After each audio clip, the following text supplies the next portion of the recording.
Zombie Apocalypse.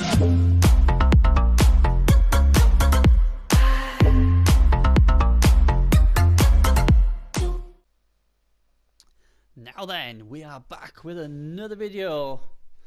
It's me, Bernie Buffon, and today is quite an exciting day for a lot of you because today should be the day that the official Cyanide Cup competition starts again, and it'll be the first time we'll have all the Legendary Edition races taking part. So, you know, and the good thing as well is now instead of 16 playoff spots, there's now 32. So fantastic. So more people will qualify, more people get the experience of how great and stressful it can be when you get into the knockout stage of the competition. And yet again, we'll be looking for one more coach to become the new season's champion. At the moment, Gimlick Swede is the champion. He won it with his Necro last season with some fantastic performances.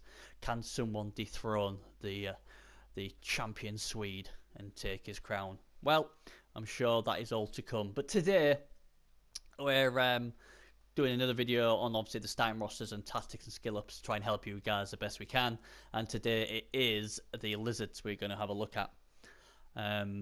This is a team where a fellow colleague of mine, Bezer on the PS4, regarded as one of the best Lizardman coaches, definitely on the PS4, if not in the Bloodbowl circuit, all around the world. He's so good with them, and now I've just started to use them. I used them, I think it was a couple of seasons ago. The Secret Order, I used that team, and they were top for a while until I decided to swap for another team. And one thing I like about the Lizards, I don't really think it's much of a fluke that me and my obviously my great friend Bezo is extremely very good on defense with Lizards, doesn't let many touchdowns in, and I like to think I'm a much better defensive player than offensive, and when I did use the Lizards, I didn't let many in, so I think it's a really good team. I think the strength of the Lizards and the Crocs go up front, and then the little Skinks harassing the ball carriers and out the back is a really good combination. And I do believe, you know, Lizards are pretty good defensively. Where they come a bit short is against the high-flying elves, but we'll get into that, and we'll get into everything else as we go along. So let's get on then with the Lizard teams today. I've got two rosters to show you before we go into the skill ups. So let's start with the standard one here. This one is your standard build: 3 team rerolls, 6 Saurus, and 5 Skink. No Apothecary yet, but you do have 40k in the bank, so obviously after your first game you'll be able to get yourself an Apothecary, where it's extremely important because obviously if anything happens to one of your Saurus, you obviously want to be saving him. Skinks I just let die unless there's some like Agility 4 or something crazy like that. But this is a good solid start. Again, like the Chaos, like the Nurgle, they do have the issue of having no skills to help you with blocking. Unfortunately, you just have to grin and bear it. But at least you've got Skinks who were pretty nicely set up to score pretty early on with dodge and movement 8. And you'll see this build a lot in the cup competition. The only other realistic build, or to my opinion, the only other realistic build is this one. And this one basically gets you the Crocs go, it gets you the 6 Saurus, and you've only got the 4 Skinks. So it's really good, solid. It's as strong as you can get starting off with the Lizard team. The only negative is you only have 2 team rolls, and the other problem is because you've got no block and no show hands, you could be churning through them rerolls pretty quickly. So having 2 team rerolls is going to be an issue. One thing you can do, because you've got 20k in the bank, you can do this: you can give 1 cheerleader, 1 coach assistant. So at least at the beginning, you've got a really good chance to get any free rerolls what come upon the kickoff events. So that could be one way to try and give yourself a bit more of a helping hand with just on the 2 team rolls. So and this obviously, as well as it gives you a strength 5 piece with Prehensive Tail, it also gives you Mighty Blow as well, so it gives you a bit more beef in there. The only problem is when I see fellow Lizard teams play, these guys seem to go bonehead more than anything else in the world. So that's only my ever concern with these guys. And when I played Lizards as well, these guys drive me crazy. But I'm told you need one of these in your team. Do never have one. So there you go. Out the 2 I always go with the first build because, you know, as big as and great the croc scores are, they can go bonehead and put you in a right mess. So at least with this build, it's the most reliable build you can start off with. You've got your 6 Soras who can do all the bashing, they are a strength 4 obviously. You've got your Skinks, and more importantly you've got your 3 rerolls. And the other more important thing is you've got 40k in the bank, so you know after the first game you can get yourself an apothecary. If I lost a Saurus in the first game, then obviously I'd delete the team and start again if I'm going for the cup competition. And I just think this is by far the better setup of the two. So there you go. So we've got the team, we've got the roster, what we want. How do we skill these guys up? Alright then, so let's go through them. The first one's obviously a kill build. You've got 6 of them, so why not have one with a kill build? Obviously start off with block, because block's the most important skill you can get them. Then go with mighty blow, piling on, and then you've got plenty of options. You can either go frenzy, so you get 2 chances to knock the guard down, and obviously so was nicknamed the poor man's tackle, or you can forget frenzy and go straight to tackle, so anyone with any sort of blodge pieces, you'll be able to take them down as well. And then obviously there's break tackle as well. I cannot stress how important break tackle is on a Lizardman team. I see so many teams with either 1 or no break tackle. You have to have at least 3 break tackles in your team. As soon as you're clocking 1500, 1600, if you don't have at least 3 break tackle in your team, the more savvy coaches will just drive you crazy. Because then obviously you have to rely on your Skinks all the time. Your Skinks are going to eventually get broken, and then your team's going to be mashed up. So you have to have break tackle in your team. But like I said, this is a killer build. So obviously mighty ball piling on, and then you've got the choice of frenzy for the 2 attempts to take him down. Tackle will help with blodge pieces, and break tackle will help you not get tied down by a zombie or something like that.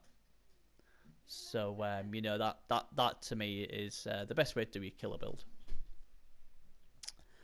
This build is a very nice build, and this is a build I've had a lot of success with. It does need in a double. So and when you get double, get dodge for 2 basic reasons. Blodge on Osoros helps protection wise, and obviously as well, if you got it with break tackle, these are fantastic because that means they can dodge all over the place on a 2+, and they've got the dodge, so it's a built-in reroll. So these are real nice pieces. After that, tackle is really important because obviously these are the guys who are going to be sort of out back trying to take out the blodgers or the scoring threats. So tackle is something really important to have. Then you've got a couple of options. Guard is always good. Even though the strength 4, you still need some guard in the team. And the other option is probably frenzy, because obviously if there is a scoring threat, having 2 chances to take it down, especially if you've got tackle, then your chances are really, really good. So that's the other option you go. Pro's not too bad, I guess. You know, for the extra, oh, go on then, I didn't knock him down, so I'll try and get a free reroll on the 4+. But I'd rather go frenzy, to be honest, with the 2, because obviously then it gives you a surfing threat as well. Like I said, when I played before, this build really is good. I've had in my last build there 2 of them, and they were just fantastic. They just caused so much trouble for my opposition. This build is an interesting build. This is a cage breaker, trying to get the ball loose.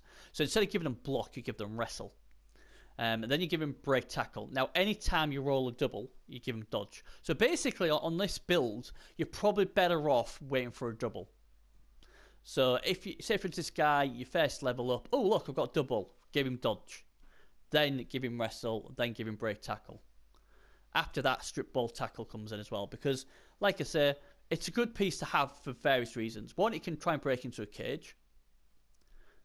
You know, a standard cage is a 5+ with a reroll, so you know what, it's still a decent chance to get the ball, if you know, and be successful. And again, like I said, this is a guy who could sit out the back, and then if anything gets through, this guy can take him out because he's got strip ball, he's got tackle, he's got wrestle, so he's going to be a really good defender. The movement's 6 already, and you know, these are good pieces to have. And because obviously you've got the croc score as well up there, you've already got plenty of beef up front. There's not going to be much what's going to be able to meet you in the middle, trying to dominate the defensive line, because at the end of the day, even if this guy's back, you've still got 5 strength 4 pieces and the crocs to go, and if you've got some guard in there as well, you know, you should win the battle against most teams. So this is a really, really nice build. My advice is, as soon as you get a double, then look at this build.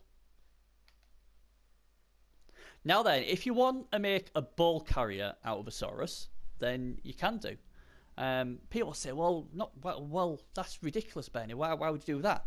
All I would say is, do you remember Chaos Dwarfs with the Bull Centaurs and how many times you see people trying to pick the ball up with a Bull Centaur and using him as his runner? Well, guess what? He's only agility 2. But you don't put people off doing it, and you see plenty of people pick the ball up as well. So this is what this guy is. You need, obviously, to roll agility very early on, preferably your first skill, to give him the agility 2. Then get blocks, obviously blocks more important, and then show hand. So then at least, you've got the built-in reroll. So it's a 4+ pickup with a reroll. So a lot of times you will still pick the ball up. And like I say, Khemri, look at Khemri. They're short hands thrower. So if you played them, he'll have the same chance of picking the ball up. Then you've got a few different things after that, because what can you give him? Break tackle's good, because obviously it gives you one dodge a turn with strength 4, turning obviously into agility 4. So that can help. Guard's always good, because then it basically means he's good on both ends of the spectrum. He's good in attack, and he's also good in defense. And obviously guard always helps. After that, I don't really know. I mean, what can you go for? Kick off return, maybe? So he's quite close to maybe getting a chance. Tackle, try and get people out of the way. Mighty Blow, obviously, could use just for basic, trying to get people off the pitch. That's really the problem with the ball carrying Saurus. There's not really many skills what can help them. We'll get onto the characteristics when I've showed you all 6 Saurus what I would take. But obviously movement allowance would be pretty good on this guy. And an extra agility to make him agility 3 would be fantastic as well. That would be pretty sweet. This build I haven't used before, but I keep hearing from other Lizardman coaches, get a Saurus with sidestep. He's a pain in the backside. So I've just basically put this guy on there just to show you what other people have been talking about. So obviously, if he's got sidestep and you can't get him down, then obviously he's going to be able to keep on the opponent. And obviously, you could put him next to you could probably break a cage, and then obviously put him next to the ball carrier. And then obviously, if you don't get him down, it can move around there and keep tagged on the ball carrier. I haven't used this skill, I'll be honest. Usually when I roll a double, I'm going dodge all the way. So someone will have to let me know. I'm not totally sold on this. I'll be honest. I really aren't. But, I just thought I'd put this in here just because people said, oh yeah, sidestep Benny, it's really good. Obviously after sidestep, things like guard, mighty blow, stuff like that is obviously helpful as well. But yeah, I must admit, I'm not totally sold on it. And finally, there's this build where you basically go block, guard, stand firm. So basically, strength 4 with guard, stand firm. If you've seen Slibley in action, you know how much of a pain in the backside he can be. Flesh Golem's another one with stand firm, or can be pain in the backside, strength 4. And this is basically built like that. So you start with guard, you've got stand firm, and then you've got 2 options go down. You can go down the biffy route where you give him mighty blow and then cause some damage, or you can give him break tackle. And then obviously it can go in place, but then if you need to move him into a better position, then the break tackle let him dodge you in a 2+. Roll a double, this guy becomes fantastic because it becomes a blodge, stand firm, guard, Saurus. They are golden. They are a pain in the backside for your opponent, and this is one of my favourite builds because it does everything. It gives you guard assist, it keeps him in place, it lets him dodge out the way and maneuver himself into a better position if he's out of position or he's needed somewhere else. And obviously the mighty blow obviously helps thinning down the opponent's numbers. So it's fantastic. So these are basically just 6 of the builds of the Saurus. Now regarding statistic, the stat ups, shall we say, movement on the ball carrier definitely take. Movement on the other Saurus, I don't think I would, if I'm being honest, because the movement 6 already, so they're pretty nippy. Movement is something I'll take later on. I don't really movement 7 Saurus. I certainly wouldn't take it early on because there's so many other important skills I need. There really is. So I would probably hang fire on that until later on. Strength, I'll take every day of the week because obviously Strength 5 Saurus are just fantastic. Especially if you get it early on because then you can give them break tackle and then they've got a really good chance of breaking into cages. So yeah, Strength every day of the week. The only reason I take Agility is if I wanted to make a ball carrier. If I didn't want to make a ball carrier out of a Saurus, then I would not take Agility. And Armor gives them maybe 10. The problem is AV9's very good, and the sort of things you'll be worried about usually have Claw, so AV10's not going to save you. So I definitely wouldn't take Armor any time. I don't know when I'd take it. Maybe on the ball carries, maybe a last skill or something, because I've run out of useful skills, but even then I probably wouldn't. So Strength is the best thing you can hope from these guys. Because if you get some Strength 5 Saurus, that is fantastic, and that is going to really, really help you. Right then, the good old Croxigo. These are a pain in the backside. Really important though. Reprehensive Tail is used very good. Mighty Blow as well. Thick Skull and Strength 5. Movement 6, so there are no slouches out. They move nice and quick. So these are really, really good. The two sort of like the big skills basic for these guys is Stand Firm. That's a really good skill to get, and Guard, because obviously the more Guard you got in the team, the better. And the good thing about Guard is you don't even have to activate them and move them, just stay put and they can still help out. And obviously Guard will make sure they're not pushed away. Obviously, the good thing with Stand Firm as well is you can park him next to the ball carrier or crash a cage, get him next to the ball carrier, and if they don't knock him down, they can't push him away. Unless they've got Juggernaut. And the good thing is as well, -1 to dodge away with Reprehensive Tail. So, you know, it is a really, really a good thing to get.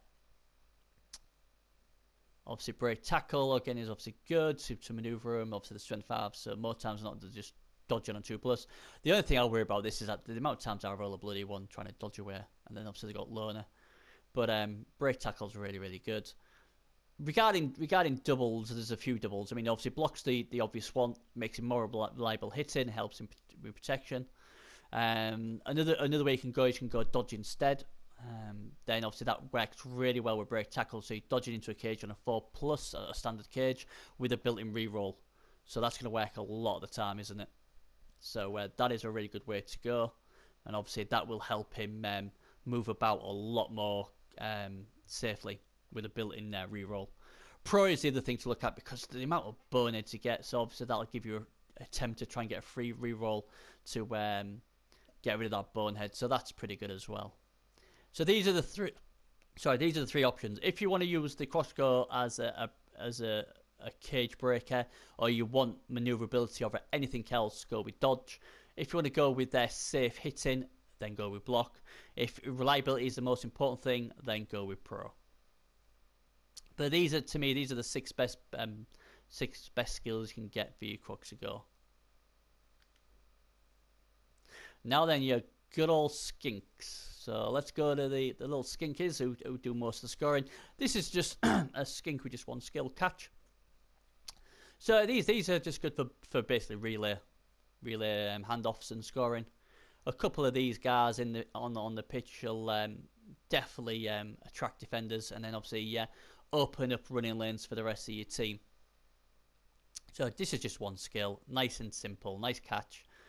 Handing off to these guys on a 3+ with a reroll is as good as you're going to get.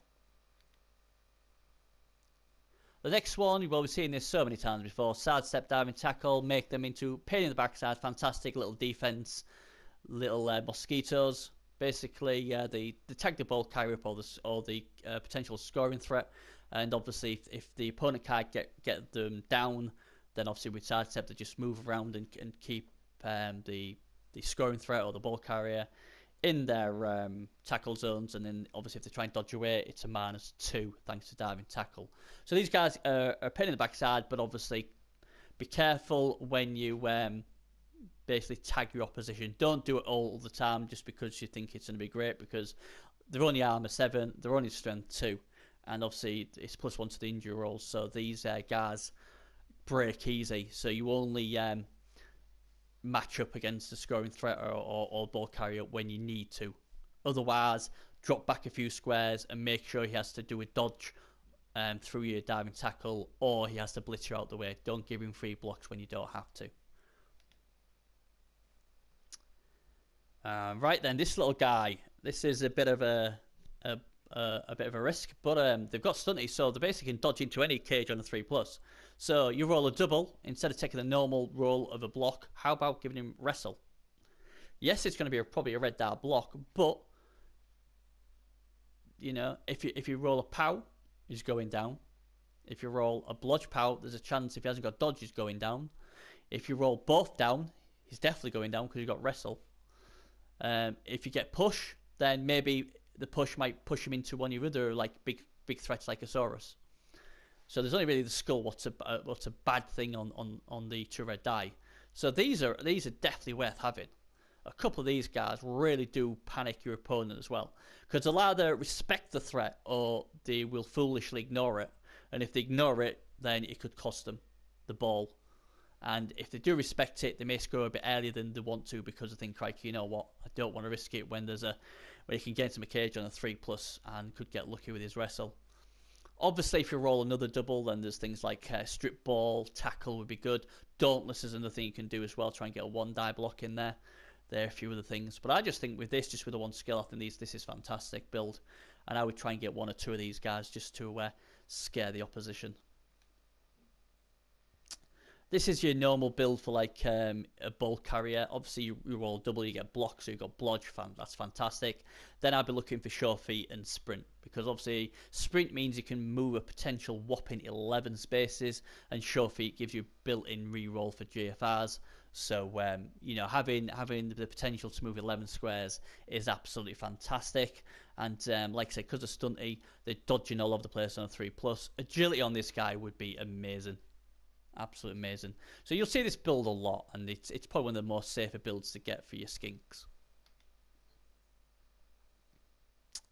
Here's another option. Instead of going for block, you can go show hands. So basically, 2 chances to pick the ball up.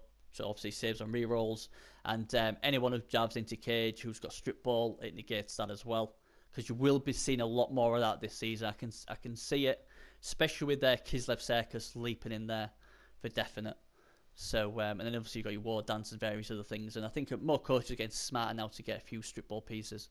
So show hands would be a good call. Obviously, if you could roll 2 doubles, then it'd be fantastic. Show hands and block would be amazing. Obviously, again, sure feet sprint, as we just explained, gives him the potential of moving it up to 11 with a built-in GFI reroll. And then sad step's really good for, obviously, if you go down the sideline, it saves him from getting potentially surfed. So that would be another skill. Again, agility would be fantastic on this guy. Basically, this is just a simple build with sneaker git. So obviously, you can go around trying to foul. I'd only have this guy if I only had some decent Skinks and a bench, because obviously Skinks are important to you. You don't want to be getting them sent off for willy-nilly. But obviously, this means this guy can go around just kicking anyone off the floor by himself. Because obviously having sneak, if he rolls a double and doesn't break armor, then you know what, he's not getting sent off. Personally, I'm not a fan of this build, but I just thought I'd put on just to basically show you. And that is that. So looking at characteristics for Skinks, obviously strength would be very good. Agility is fantastic. Being able to move anywhere on the pitch on a 2+ with a built-in reroll is amazing. So agility is the thing you want. Strength's pretty decent, but again, it only makes him strength 3. But you'd love strength on your ball carrier. Movement ounce is really good as well, so it gives a movement 9, so a lot easier to get the potential 1-turner in as well. And with movement plus sprint and show feet means potential movement of 12, so that is brilliant. Armor value, well, good old Sergal, the PS4 ex-champ. He always goes +1 armor on his little Skinks. Personally myself, I would go movement, but hey, you know, a little armor rate Skinks I suppose ain't too bad. But yeah, when you got the option of armor and movement, to me you've got to take the movement. You have to, really, because Skinks are all about speed and scoring as easy as possible. So that is it. I mean, basically, that is basically the builds I would go with. Like I say, if you can get a 110 skink, fantastic. Agility is the thing you're praying for. If you can get a 1 or 2 agility skinks, then it's going to make your team amazing. Like I said, The only negatives I see with lizards is Saurus take a long time to develop. So when you do lose a Saurus, what's like level 4, level 5, they do take a long time to rebuild up. And the problem is that if they're going into if you're putting a fresh Saurus into a team what's already got a lot of these skills already, it's going to be really hard for him to develop, because obviously you're going to be throwing blocks for the more reliable players. So I think with Saurus, they're a team where, you know, you'll probably take the -1 armor, you'll take the -1 movement, and definitely take the -1 agility, just because, you know what, even though they're a bit weaker, they're still going to be better than you know, training up a fresh Saurus. So you've just got to be careful with them, especially against Claw, because Claw can make a nasty mess of them. But I do believe they are one of the better teams, having all that strength, and the Crocs go as well. When they start getting break tackle and all that, they're just fantastic. And then you've got a great scoring threat. Skinks, yes, they do break easy, but they are so good. I mean, movement 8. So even with no skills, they have potential of moving 10 squares is fantastic. And the stunted skill, making them ignore tackle zones, is great. So, you know, really nice team. Lizardman coach will tell you there's always another skill your players need, especially with Saurus. But that's just something you're just going to have to live with, and try and, with experience, try and learn what you need most. Me personally, block obviously is the key one for Saurus, but break tackle, you must get break tackle on a few of these guys, because savvy coaches will lock down your Saurus, and then, you know, you're gonna have to try and stop the ball carrier with your Skinks, or trying to stop it, or trying to make holes with your Skinks against his stronger players. What is a recipe for disaster, because the only thing that's going to happen there is more times than not your Skinks are going to get hurt. Meanwhile, your Saurus are bashing away on rubbish linemen like peasants or zombies and stuff like that. So having break tackle stops them getting tied down. So that would be my main tip for you guys. Get break tackle on at least 3 of these guys, and then follow up with tackle so they can take out the blodgers. So that's me done. Hope you enjoyed the video. Like I said, please subscribe, because obviously it just makes it easier. Because like I said, we're going to do all 24 videos, and then we've got, with the Cyanide Cup starting, we're going to have a weekly show on the Cyanide Cup. What's going to be exciting, first time we've done it on the PS4 and hopefully on the Xbox One. So we're going to be getting Cyanide Cup coaches on board. We're going to have a chat with them and just talk about what's going on this week, what teams have moved up, what teams we're surprised of, you know, anything big, what's happened in the Blood Bowl world. So it should be really, really good. So I'll be doing that on the PS4, and should be doing it on the Xbox as well. So trying to give the console players something to look forward to and have a chat about. So please subscribe, and like I said, any ideas of other skill ups you can do on these guys, drop them in the comment section, and or any questions you want to ask me, drop in the comment section, and I'll get back and reply to them as best I can, as quickly as I can. So thanks for watching, and I'll see you on the Blood Bowl pitch. So take care, stay classy, and I'll see you in my next video. Bye bye. Myself, take me right